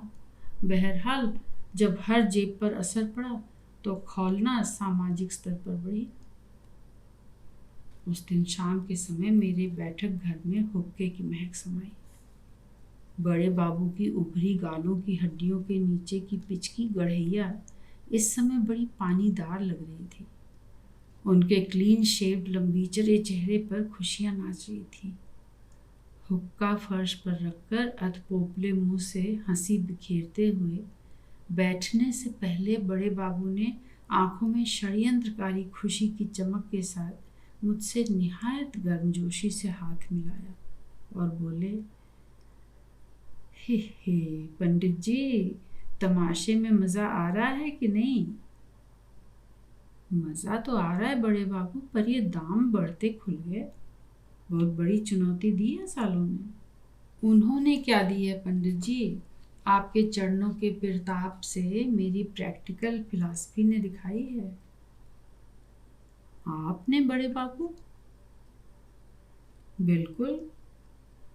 शतरंज का सिद्धांत है कि अपनी चाल चलने से पहले दुश्मन की 4 चाल पर गौर कर ले। सो हमने सुरेन से कहा कि बेटा, हम दुश्मन पार्टी की चाल चलेंगे, तुम जनता पार्टी की चलो। रात के 9 बजे से 2:30 बजे तक हम दोनों ताऊ भतीजों ने दिमाग फड़बल किए और दोनों पुच्छों की अफवाहें हमारी ही मशीनरी से चालू हुई। इनसे भरम भी फैला और जोम भी चढ़ा, और जब तक इनका आपसी भरम खुले खुले तब तक हम इनकी छोड़कर अपनी अफवाहें भी चालू करने लगे। नतीजा यह हुआ कि इन्होंने भी संभल कर अपनी बुद्धि का चमत्कार अडर निकाल कर दिखाया। वे लोग बड़ी से बड़ी धमकी यही तो दे सकते थे। सो हम अपनी चाल ही इस तरह चले कि वे यह चाल चलने पर मजबूर हों। आज हर पब्लिक की निगाह में ये नए सिरे से क्रिमिनल साबित हुए। अब हम इन्हें जब डंडेंगे तो पब्लिक हमारा साथ देगी। वाह बड़े बाबू, आप तो गहरे पॉलिटिशियन बन गए हैं देखता हूँ। आप गलत देखते हैं। प्रैक्टिकल फिलॉसफी जिन तीरों की चलाती है वे पॉलिटिकल भी हो सकते हैं, यह माना, पर यह तो राम की हिस्ट्री की रणनीति है। मेरी अफवाहों के धनुष पर कृष्ण भगवान की प्रैक्टिकल फिलॉसफी का तीर चढ़ा हुआ था। राग से मोह और मोह से बुद्धि भ्रम में फंसती है। सियावर रामचंद्र की जय शरणम, समझे आप? इसके बाद वे इत्मीनान से अपनी हुक्का सेवा में लग गए। हुक्के में ही लटकती हुई छोटी मोमजाने की थैली में कोयले और एक बार की तंबाकू डिबिया में रखकर ही सदा घर से चलते हैं। सो चिमटी से 2 कोयले उठाकर चिलम में डाले और फूंकने लगे। इतने में चाय भी आ गई। मैंने पूछा, अब आगे क्या होगा बड़े बाबू? उसी के लिए तो आया हूँ पंडित जी। कल इतवार है, सवेरे 9 बजे हम आपके नाम से गांधी शताब्दी समारोह की तैयारी पर सोच विचार करने के लिए एक सभा बुला रहे हैं। आसपास 40-50 सब प्रतिष्ठित लोगों को अभी न्योता भेजने का विचार है। आपकी क्या राय है? आपके दिमाग को मान गया बड़े बाबू। पिकेटिंग का पुराना नैतिक जोश जगाना चाहते हैं। पुराना नहीं पंडित जी, वो अब भी एकदम नया है। इज्जत से जीने के लिए वही सत्याग्रह सच्चा सहारा बनेगा। इन्होंने हमारा जीना हराम कर रखा है, तो बस यह तय रहा है कि आपके नाम से नरैनों की बगिया में मीटिंग होगी। आप ही अध्यक्षता भी करेंगे। ये दोनों बातें एक साथ नहीं हो सकती। अच्छा, तो फिर आपकी अध्यक्षता में होगी। सभा का ऐलान डॉक्टर सक्सेना के नाम से करवा देंगे। 2-4 लेक्चर फिक्चर होंगे, फिर आप हमारे लड़कों को खास तौर पर पिकेटिंग और सत्याग्रह की पुरानी हिस्ट्री सुनाइएगा।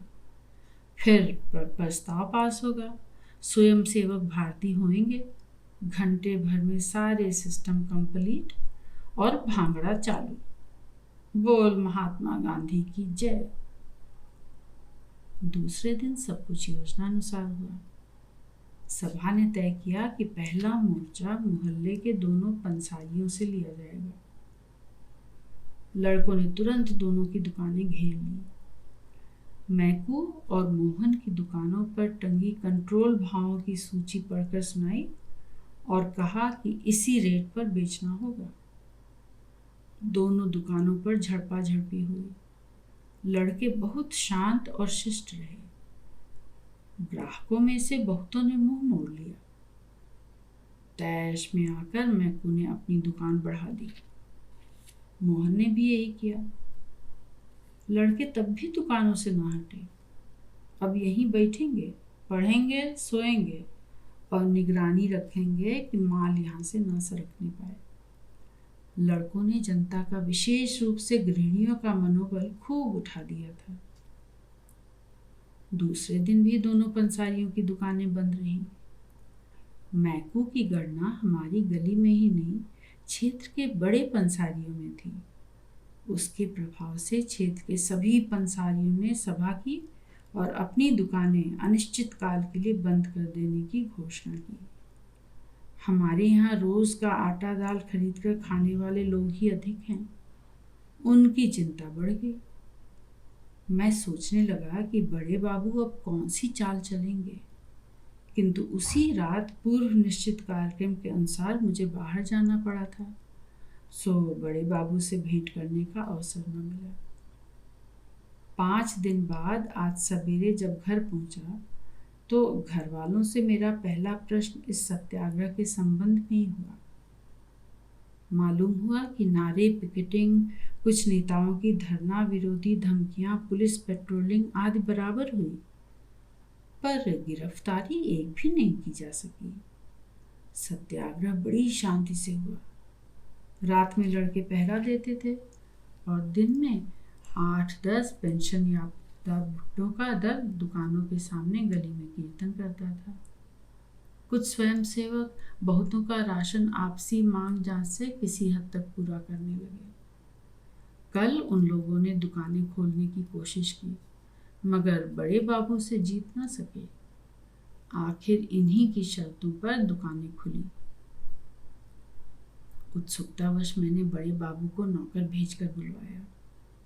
हुक्का बिहारी जी फौरन पधारे और दरवाजे से ही अपने अधपोपले मुंह की अरहर के कटे खेत की खूंटियों जैसी दाढ़ी झलकाते हुए मटका कर तरन्नुम में कहना शुरू किया, अरे ना मारा ना खून किया और 20 का सिर काट लिया। हो। उन्हें हंसी का एक अच्छा खासा दौरा पड़ गया। फिर खांसी आई। जब तनिक थमे तो मैंने कहा, खुसरो ने तो नाखूनों के लिए 20 लिखा था बड़े बाबू। जित्तों ने मैकू मोहन के साथ हड़ताल की थी वे भी 20 ही थे पंडित जी। इनकी दुकानें बंद करने से त्राह मच गई तो परसों हमने ऐलान किया कि इंदिरा गांधी को तार भेजा है।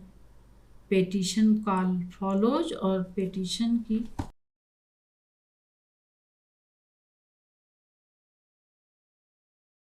सती का दूसरा ब्याह।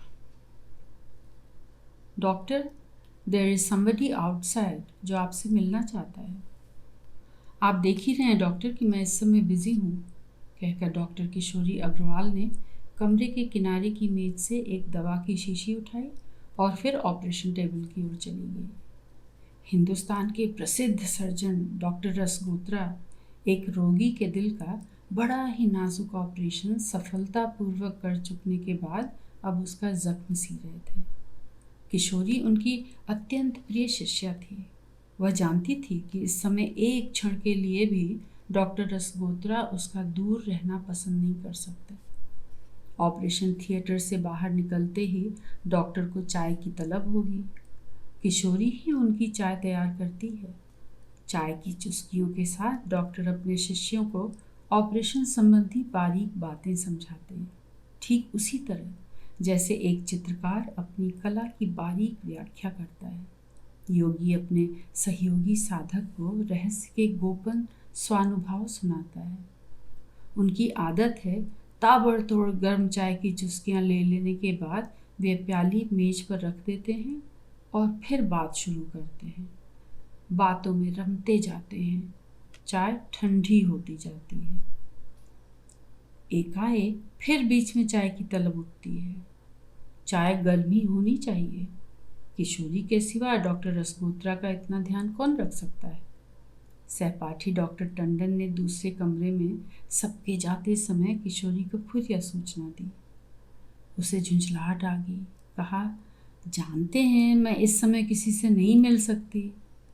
लेकिन डॉक्टर टंडन ने आगे बढ़कर किशोरी को फिर घेरा और धीरे से कहा, एक सन्यासी टाइप का आदमी अपने आप को आपका हस्बैंड बतलाकर आपकी सामने बेतुकी बकवास कर रहा है।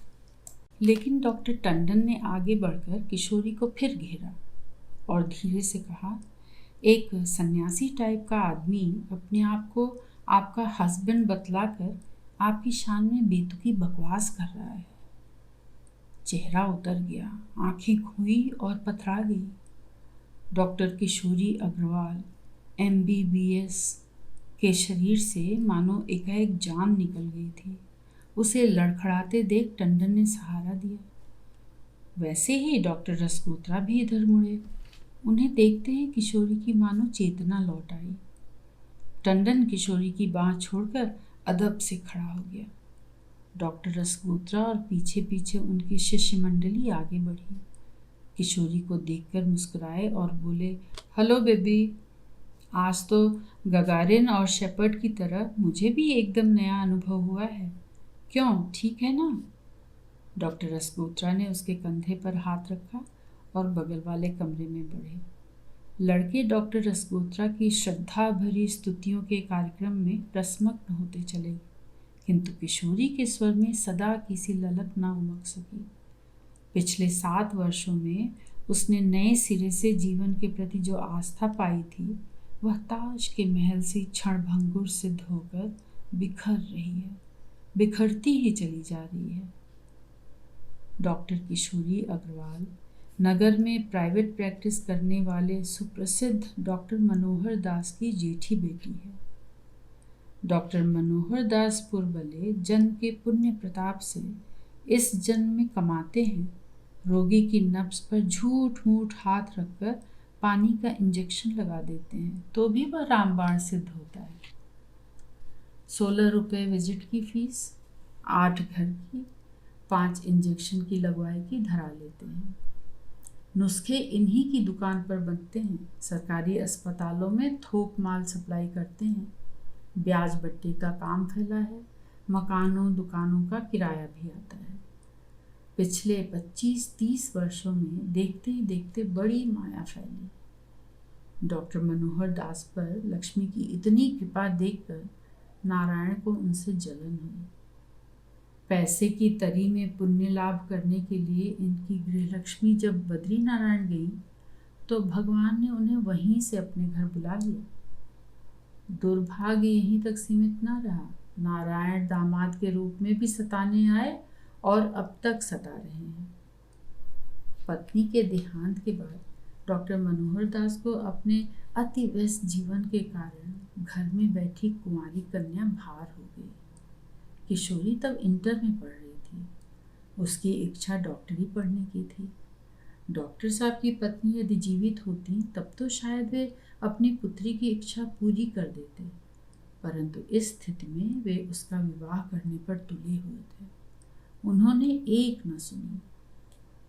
नारायण प्रसाद गुप्त बड़े तेज तर्रार नौजवान थे। दूसरी लड़ाई का जमाना था।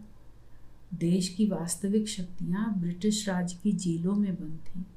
सो नारायण प्रसाद द्वारा पोषित MN राय पार्टी के सक्रिय सदस्य हो गए।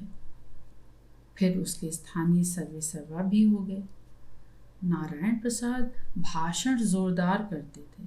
दैनिक पत्रों में संपादकों के तार पत्र भी अक्सर लिखा करते थे। उस साल एमए पास किया था। वर्ग के गुण और घर की मोटर, कोठी और गल्ले का बड़ा भारी कारोबार देखकर डॉक्टर मनोहर दास ने किशोरी का विवाह कर दिया। उन्होंने नारायण प्रसाद और उनके पिता से अपनी लड़की की डॉक्टरी पढ़ने की इच्छा और अपनी मजबूरी भी प्रकट की। नारायण प्रसाद से तो उन्होंने यहाँ तक कहा कि आपके उन्नत विचारों के कारण ही इस संबंध पर जोर दे रहा हूँ। जानता हूँ कि मेरी बेटी की इस सदिच्छा को आप पूरा करने में दिल से सहयोग देंगे। उस समय तो नारायण प्रसाद ने जोश में आकर स्त्री शिक्षा पर एक लेक्चर तक दे डाला और विलायत तक पढ़ाने का वादा किया। किशोरी के होने वाले ससुर बोले, हमारे लिए तो अच्छा है कि घर में डॉक्टरनी हो जाएगी। इस वचन से संतुष्ट होकर मनोहर दास जी ने खोल कर दान दहेज दिया। यही एक लड़की है, इससे छोटे 2 लड़के। डॉक्टर साहब को रुपया कमाने के अलावा और कोई शौक नहीं था। अपनी कोठी और दवाखाने वाली सड़क का नाम उन्होंने डॉक्टर मनोहर दास रोड करा लिया था। निज को लेकर बस यही एक महत्वाकांक्षा थी, सो भी पूरी हो चुकी थी। बेटी बड़े घर सुख चैन में जा रही है, डॉक्टरनी हो जाएगी। मंगू को भी डॉक्टरी पढ़ाने की आकांक्षा थी, क्योंकि अपनी गद्दी सौंपना चाहते थे, और गंगू को हाई क्लास बिजनेसमैन बनाने की आकांक्षा थी, सो भी ईश्वर की दया से पूरी हो जाएगी। मगर मेरे मन कुछ और है, करता के कुछ और वाला हिसाब हो गया। नारायण प्रसाद का मन शीघ्र ही किशोरी से भर गया। बाहर नेतागिरी में कई लड़कियों का साथ था। चुलबुली, शोक, अंग्रेजी बड़े बनाव से बोलने वाली, अलबेली, चोंचलेबाज माशूके थीं। नित नया रंग था। जेब में पैसा था, कुछ बाप का, कुछ सरकारी, जो नाजी विरोधी और सन 42 के आंदोलन विरोधी प्रचार कार्य के लिए वे पाते थे। मगर ये ऐश बहुत दिन सध न सके। दूसरी लड़ाई समाप्त हुई। छोटे बड़े नेता जेल से निकले। नारायण प्रसाद गद्दार सियार की तरह राजनीतिक क्षेत्र से दुबक कर बैठे रहे। कुछ दिन बाप के पैसे पर ऐश करते रहे। फिर हलचल हुई, आज़ादी आई, दंगे हुए, 1000 के नोट को सरकार ने अमान्य ठहरा दिया। सैकड़ों चोर बाजारिये हाय मार कर बैठे। नारायण प्रसाद के पिता की गुप्त तिजोरी में बंद कई लाख के हजारी नोट पुड़िया बांधने के कागज मात्र रह गए। सट्टे फाटके का काम भी जोरदार था, पर विधाता वाम था। काल की अजस धारा में किशोरी के ससुर का वैभव पानी के बनते मिटते बुलबुल सा विलीन हो गया। किशोरी के पिछले जीवन के 7 दुस्सपनों भरे वर्ष बाद के इन 7 वर्षों के सुखद जीवन को भी स्वप्न बनाकर बरबस अपने साथ उड़ा ले गए। डॉक्टर टंडन के उस समाचार के प्रभाव से एक भूला सा चेहरा, स्मृति का एक भयंकर भूत उतर आया। वह धक से रह गई, निरी शून्य हो गई। डॉक्टर रसगोत्रा को चाय पिलाने के बाद वहां फिर रुक न सकी। डॉक्टर एक आवश्यक टेलीफोन कॉल सुनने के वास्ते उधर गए। इधर किशोरी एक चिट में अपने सख्त सिर दर्द का बहाना लिखकर कॉलेज के पीछे वाले भाग से चोर की तरह कतरा कर एकदम पिछवाड़े के दरवाजे से होती हुई बाहर आई। एंडे बेंडे मार्ग से पैदल चलकर काफी दूर पर एक रिक्शा पाया। घर पहुंचकर सीधे अपने कमरे में घुस गई।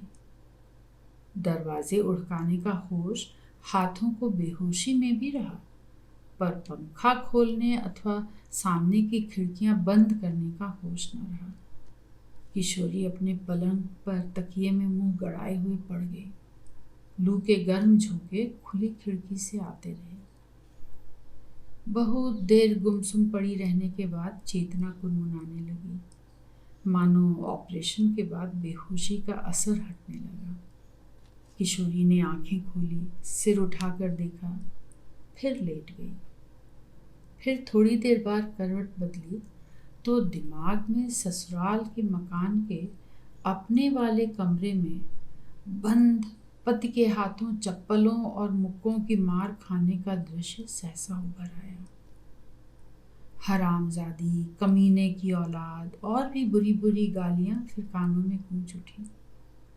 नारायण प्रसाद के हाथों वे बड़ी मार खाने के दिन, सास जेठानियों के ताने सुनने के दिन, भय की सिरहन से बंधे पुराने चित्र तेजी से मस्तिष्क पटल पर अपनी तीव्र रेखाएं खींचने लगे। फिर भी भय जनित उस शून्य के आभास के बाद इस स्थिति में जीवन का स्पंदन था। हर पुराने चित्र के साथ वर्तमान में नहीं नहीं का भाव झटकों पर झटके आ रहे थे। मानो अलक्ष्य में मानस रूपिणी किशोरी की निज से प्रश्नोत्तरी चल रही थी। ये चप्पलों की मार, ये गालियां, ये कलह कजिए भरा जीवन क्या फिर से सहोगी? नहीं नहीं नहीं, बिल्कुल नहीं। किशोरी में आस्था लौट रही थी। उसने कितनी लगन से अपना यह नया जीवन बनाया है। MBBS किया, टॉप किया, डॉक्टर रसगोत्रा इसे बेहद मानते हैं। उसका अपना जीवन इस समय कितना परिपयोगी है। किशोरी के ये वर्तमान की झलकें और वे बीते दिनों की स्मृतियाँ। नहीं नहीं, बिल्कुल नहीं। वह बड़ी बेचैनी से इधर उधर करवटें बदलने लगी। बीबी जी, मुलिया मेहरी की आवाज़ ने लू के सनसनाते झोंकों की तरह ही उसके अंतर्मन का स्पर्श किया। आवाज़ सुई सी चुभी और बरबस सचेत कर गई। फिर भी किशोरी बोली नहीं। उसे किसी से बोलना चालना, हिलना डुलना जरा भी नहीं रुचता। परंतु मुलिया का हाथ हल्के हल्के उसकी बाहें झिझोड़ रहा है। मुलिया कह रही है, बीबी जी, डॉक्टर साहब बुलावत हैं। नीचे डॉक्टर रसगोत्रा और डॉक्टर मनोहर दास दोनों बैठे थे। जब कॉलेज में डॉक्टर रसगोत्रा को अचानक किशोरी के जाने का समाचार और 2-3 छात्रों से किशोरी के सन्यासी नुमा पति के बाहर अनशन करने की खबर मिली तो वे चिंतित हो उठे। डॉक्टर साहब किशोरी के कटु अनुभवों की कथा से परिचित थे। उन्हें मार्मिक कष्ट पहुंचा। वे तुरंत फाटक पर आए। किशोरी के पति सन्यासी नारायण ने अपनी बकवास से खासा मजमा इकट्ठा कर रखा था। पर निंदा में जमाने को मजा मिल रहा था। डॉक्टर रसगोत्रा ने चौकीदारों को आज्ञा दी, दोनों आदमी इसके पास लाठी लेकर खड़े हो जाओ। पुलिस के आने से पहले अगर यह जरा भी बकवास करे या दंगा फसाद करे तो तुम लोग इसका हाथ पैर सिर जो चाहो सो तोड़ सकते हो। बाद में हम इलाज करते रहेंगे। अरे बाप रे! चीख कर नारायण प्रसाद एकाएक उछलकर खड़ा हो गया। चौकीदार संभल भी न पाए थे कि वह पत्ते छू भागा। डॉक्टर रसगोत्रा सिपाहियों पर बिगड़ते रहे। फिर डॉक्टर मनोहर दास के मतब पर फोन किया। फिर दोनों डॉक्टर साथ घर आए। किशोरी पिता के सामने आई। आंखों में सहसा आंसुओं के सोते फूट पड़े। पिता की छाती में मुंह छिपाकर रोने लगी। डॉक्टर मनोहर दास की आंखें भी भर आई। डॉक्टर रसगोत्रा समझाने लगे, किशोरी, तुम्हें इस तरह घबराते, भागते और रोते देखकर मुझे गहरी चोट लगी है। तुम्हारा ये आचरण तुम्हारे प्रोफेशन की शान के खिलाफ है। चलो मुंह हाथ धो, हमारे साथ खाना खाओ और हॉस्पिटल चलो। डॉक्टर मनोहर दास ने पुलिस की मदद लेने का आश्वासन दिया। किशोरी आश्वस्त हुई। 7 वर्ष पहले जब वह पिता के आश्रम में आई थी तब भी सब करतब दिखलाकर वह जानवर पुलिस बल से ही काबू में आया था। किशोरी का मन अब नारायण प्रसाद के लिए पति शब्द प्रयुक्त करने से इनकार करता था। पापा उसे जानवर कहते हैं, वह भी उसे जानवर ही मानती है। सामाजिक अपराधी, हिंस्र पशु। नारायण प्रसाद ने उनके साथ किया भी ऐसा ही था। मारता था और रोने नहीं देता था, मायके वालों से मिलने नहीं देता था। और जब दो एक महाजनों की ओर से उसके ऊपर डिग्री नालिश की नौबत आई, पिता और भाइयों ने उसका ऋण बांटने से इनकार करके संयुक्त परिवार से अलग कर दिया, तो नारायण प्रसाद किशोरी की खुशामद करने लगा। अपने ससुर से रुपया उधार दिलाने के लिए उससे आग्रह करने लगा। स्वयं उसे साथ लेकर डॉक्टर मनोहर दास के यहाँ आया। रात में पिता पुत्री की बातें हुई। पिता ने दबाव डालकर अपनी बेटी से उसकी सारी दुख गाथा सुनी और कहा कि अब तुम यहीं रहोगी, पढ़ोगी, डॉक्टर बनोगी। ऐसे जानवर के साथ अब मैं तुम्हें हरगिज नहीं भेजूंगा। रात में किशोरी पति के कमरे में गई। सुबह दामाद को एक घूंट चाय तक पिलाने कोई न पहुंचा तो नारायण प्रसाद का पारा चढ़ा। ससुराल में ही गरजने लगे। दो नौकर आए, घसीट कर बाहर ले गए। कहा अब यहाँ ना आइएगा। नारायण प्रसाद ने वकील से नोटिस भिजवाया। डॉक्टर मनोहर दास ने रुपए और मेल जोल के जोर से पुलिस द्वारा उसे पकड़वाकर सिविल सर्जन से उसकी जांच करवाकर उसे नशेबाज और कुंठाग्रस्त मनोरोगी करार दिलवा दिया। इतना ही नहीं, बल्कि इसके हल्के के थाने वालों को इनाम इकराम से संतुष्ट करके इसकी सवेरे शाम की थाने में हाजिरी लगवा दी। कोई पुलिसमैन कभी कभी इसके घर के दरवाजे पर भी इसके नाम पर धमकियों भरा हुल्लड़ भी मचाता था। इसी बीच में यह दिवालिया करार दिया गया। घर में इसके हिस्से के नीलाम पर चढ़ाए जाने की नौबत आई तो एक भाई ने बोली बोलकर खरीद लिया। यह निकाला गया, नगर से बाहर चला गया। 7 साढ़े 7 वर्षों के बाद अब फिर लौटा है। डॉक्टर मनोहर दास ने बेटी से कहा, तू मत घबरा बेटी, इसकी शामत घेर कर लाई है। किशोरी पिता से आश्वासन पाकर फिर से हरी होने लगी। इस घटना के बाद 2-2.5 महीने का समय निर्विघ्न बीता। किशोरी भूल गई। रसगोत्रा उसके जीवन में इतने घुल मिल गए थे कि अब उनकी और उनके पेशे की जिम्मेदारियों के अतिरिक्त और कुछ भी सोचने का उसे अवकाश नहीं था। डॉक्टर रसगोत्रा आयु में किशोरी से लगभग 13-14 वर्ष बड़े थे, अविवाहित थे। लोगों का कहना था कि विदेश में किसी युवती से धोखा खाकर उन्होंने फिर स्त्री जाति की ओर से अपना मन ही हटा लिया था। सच तो यह है कि किशोरी की प्रतिभा और अचूक सेवा भावना के कारण वे उसकी ओर खींचे हुए थे। उन्हें इस बात का ख्याल शायद बहुत कम आता था कि किशोरी नारी थी। किशोरी काम के समय के अतिरिक्त कभी उनके साथ नहीं रही। यह बात दूसरी थी कि डॉक्टर मनोहर दास अपने दुनियादारी के सुहावने फंदे में फंसकर जैसे औरों को अक्सर अपने यहाँ खाने पीने के लिए बुलाया करते थे, वैसे ही रसगोत्रा को भी बुलाते थे। उनके आने पर किशोरी अवश्य वहाँ मौजूद रहती थी और वही कुछ ऐसे क्षण होते थे जब डॉक्टर रसगोत्रा किशोरी के संबंध में उससे अथवा उसके पिता से कुछ निजी बातें भी कर लिया करते थे। किंतु इतनी घनिष्ठता होने पर भी दोनों के मनों में एक दूसरे के लिए नर नारी वाला भाव अभी तक उनकी चेतना की ऊपरी सतह पर नहीं जागा था। डॉक्टर रसगोत्रा गुरु थे और वह शिष्य। डॉक्टर किशोरी अग्रवाल डॉक्टर रसगोत्रा की ऐसी सहयोगिनी थी कि उसे प्रायः कुछ बतलाने की आवश्यकता ही नहीं पड़ती थी। रसगोत्रा अपने विभाग के प्रबंध से संबंधित बहुत से कामों के लिए भी किशोरी अग्रवाल पर ही आश्रित हो गए थे। अस्पताल के लोग किशोरी और रसगोत्रा का यह अभिन्न नाता जानते हुए भी अब तक उनके प्रति कोई कच्ची उंगली न उठा पाए थे। लेकिन इधर उधर बाहर से कुछ ऐसी अफवाहें डॉक्टर के भीतरी दायरे में भी आने लगी थी।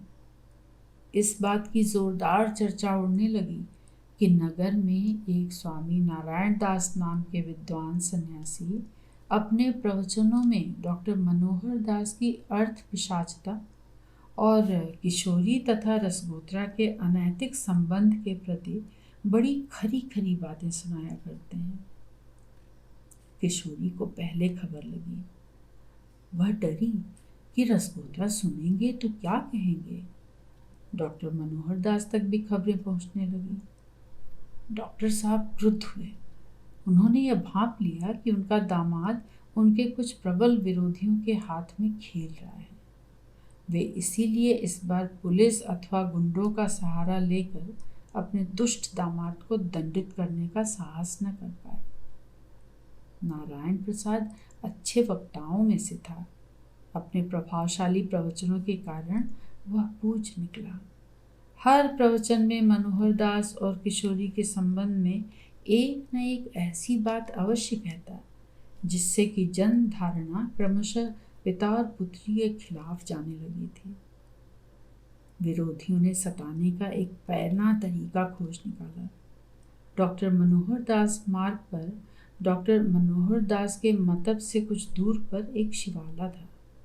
वहाँ रोशनी और सजावट हुई, लाउडस्पीकर लगे और सारे शहर में यह ढिंढोरा पिट गया कि वहाँ पर स्वामी नारायणानंद का 1 सप्ताह तक प्रवचन और नागरिक सम्मान होगा। किशोरी नगर भर में लाउडस्पीकरों पर दी जाने वाली इस सूचना को सुनते सुनते काट हो गई। डॉक्टर मनोहर दास क्रोध के मारे भीतर ही भीतर सुलगे चले जा रहे थे, पर कुछ न कर सकते थे। प्रवचन आरंभ होने के दिन स्वामी नारायणानंद जी को शंख, घड़ियाल, तुरही, नगाड़े और बड़ी जय जयकारों के साथ जुलूस में डॉक्टर मनोहर दास मार्ग स्थित शिवालय में लाया गया। उनकी सार्वजनिक रूप से पूजा की गई। उनके तप तेज के संबंध में बड़ी बड़ी बातें बखानी गई।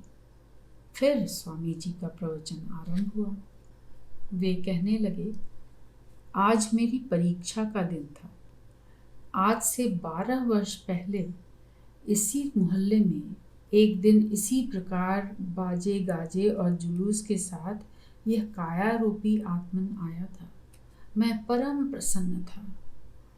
उसी समय किसी ने मानो अदृश्य से मुझे पूज्यपाद गोस्वामी जी महाराज का यह दोहा सुनाया कि फूलियो फलियो फिरत है आज हमारो ब्याह, तुलसी गाय बजाई के देत काठ में पाऊं। हे भक्तों, अपने कानों में अज्ञान और अभिमान की रुई खोसे रहने के कारण मुझ पापी ने भगवान द्वारा दी गई चेतावनी सुनी अनसुनी कर दी। विवाह के बाद पहली बार सुहाग कक्ष में मुझे कामांध मोहांध ने जब अपनी पत्नी का घूंघट उठाकर देखा तो आकाश में कहीं से पपीहा बोला, पी कहाँ। सज्जनों, भक्त वत्सल भगवान की यह पुकार भी मैंने दंभ में अनसुनी कर दी और उत्साह से कहा कि पी यहाँ। उस समय मैं प्रेम में मतवाला हो रहा था, उसके कठिन बंधन में जकड़ रहा था। The bond of love. What worse bondage can be conceived than the bond of love? सज्जनों, अंग्रेजी विद्वान डॉक्टर एच लॉरेंस ने कहा है कि समुद्र के ज्वार को चारदीवारी में बांधने का नाम प्रेम है। वसंत ऋतु को बंदी बनाने की इच्छा का नाम प्रेम है। मजनू का पाप लैला थी, फरहाद का पाप शीरी थी और मेरा पाप किशोरी थी। एक उर्दू शायर ने कहा भी है कि हुआ लैला पे मजनू को होकन शीरी ये सौदाई, मोहब्बत दिल का एक सौदा है जिसकी जिस पे बन आई। मैंने जितना ही अपनी पत्नी को हृदय से चाहा, उतना उस बड़े बाप की बेटी ने अपने पैसे के घमंड में मुझे धोखा दिया, मेरा दिल तोड़ दिया। किशोरी के पीछे मैं दिवालिया हुआ, पागल ठहराया गया, पुलिस के द्वारा सताया गया, घर से निकाला गया। क्या क्या दुर्दशा न हुई मेरी। आज भी डॉक्टर मनोहर दास मेरे पीछे पुलिस लगाते हैं, कहते हैं कि मैं पागल हूँ। हाँ, मैं पागल हूँ। पहले किशोरी का मजनू था और अब अपने प्रभु का पागल हूँ। मैंने साकार निराकार परब्रह्म परमेश्वर के श्री चरणों में अपना हृदय अर्पित कर दिया है और अपनी पत्नी किशोरी के संबंध में भी राष्ट्रकवि श्री मैथिली शरण गुप्त के शब्दों में निवेदन करता हूँ कि तुम यहाँ सुधिलो कि न लो कभी, उचित उत्तर दो कि न दो कभी, पर यही कहते हम हैं अहो, तुम सदैव सहर्ष सुखी रहो। पब्लिक धन्य धन्य हो गई, स्वामी जी की वाहवाही हो गई। अपने मतब में मरीजों की भीड़ से घिरे बैठे हुए डॉक्टर मनोहर दास की लाउड स्पीकर जग में थुड़ी थुड़ी हो गई। उनके मतब में उनके जामाता का स्वर गूंज रहा था। किशोरी के कमरे में उसके भूतपूर्व पति की आवाज़ कई गुना बड़ी और लाउड स्पीकर की घर्राहट का असर लेकर आ रही थी। अपने घर में बैठी सुन रही डॉक्टर किशोरी अग्रवाल का चेहरा स्तब्ध, रंग फक, होश गुम। दूसरे दिन घर से कॉलेज जाने के लिए निकलते ही 2-4 लौंडे लपाड़ी किस्म के भक्त आवाजें तवाजें फेंकने लगे। डॉक्टर किशोरी अग्रवाल के अंदर की विवश नारी तिल मिलाकर रो उठी। पिता ने पिछली रात अपने सन्यासी दामाद की बातें सुनने के बाद ही घर में बच्चों और नौकरों को आदेश दे दिया था कि उनकी बातों से या किसी की बातों से इस समय तनिक भी उत्तेजित ना होना, नहीं तो मामला बिगड़ जाएगा। ड्राइवर चुपचाप गाड़ी हाँक ले गया। प्रतिदिन का तमाशा आरंभ हो गया। प्रति शाम को भारतीय नारी की महिमा, सती की महिमा स्वामी जी महाराज बखानते। पति कोढ़ी, अपाहिज, शराबी, जुआरी कैसा भी हो, पर पत्नी को उसकी सेवा करनी चाहिए। वह भारतीय संस्कृति का महान आदर्श है। एक ब्राह्मणी अपने कोढ़ी पति की भोग लिप्सा शांत कराने के लिए उसे अपने कंधों पर चढ़ाकर वेश्या के यहाँ ले गई। कैसा महान आदर्श है। एक किशोरी है जिसने मुझे चरित्रहीनता के लिए बदनाम किया। कभी उमा नारद संवाद और कभी श्री भगवान ब्राह्मण संवाद और न जाने कहाँ कहाँ के पौराणिक दृष्टांतों से घर घुसनी, पति पूजनी भारतीय नारी की महिमा बखानता और आज की डॉक्टर, वकील, अफसर, इंजीनियर, वैज्ञानिक आदि बनती हुई नारियों को वह किशोरी के मिस नीचे गिराता था। औसत लोग कालिदास की महिमा बखानते और हिंदू धर्म के पतन की दुहाई देते थे। लगातार 4-5 दिनों तक अनर्गल प्रलापों से डॉक्टर मनोहर दास का ब्लड प्रेशर बढ़ गया। वे स्वयं रोगी होकर पड़े रहे। डॉक्टर मनोहर दास का बीमार पड़ना भी दूसरे पक्ष वालों को विजय प्रतीत हुई। नारायण की भक्तों ने आवाजें कस कस कर किशोरी का घर से बाहर निकलना तक बंद करवा दिया। किशोरी के अस्पताल न पहुंचने से डॉक्टर रसगोत्रा के कानों में भी स्नेह घटना की भनक पड़ी। वे बहुत नाराज हुए। क्या इसी का नाम हिंदू धर्म है? एक पतित पुरुष के द्वारा एक सती और सुशीला स्त्री का यूं अपमान किया जा सकता है? डॉक्टर ज्यों ज्यों किशोरी की व्यथा के संबंध में सोचते गए, त्यों त्यों स्वयं उनके मन में उसके प्रति अनुराग उमड़ता गया। उन्हें लगा कि वे किशोरी के बिना अधूरे हैं। किशोरी उनके जीवन का अनिवार्य हिस्सा बन गई। मन की तहों दर तहों में छिपा हुआ एक निश्चय एक झटके में ही डॉक्टर रसगोत्रा की चेतना की ऊपरी सतह पर आ गया। वे सीधे किशोरी के यहाँ गए, उससे कुछ बातें की, डॉक्टर मनोहर दास से भी कुछ बातें की और शाम को स्वामी नारायणानंद की प्रवचन सभा में वे किशोरी को लेकर पहुंच गए। अपनी सुरक्षा के लिए उन्होंने एक पुलिस दल भी वहां बुलवा लिया था। दोनों को देखते ही स्वामी जी का प्रवचन एकाएक रुक गया।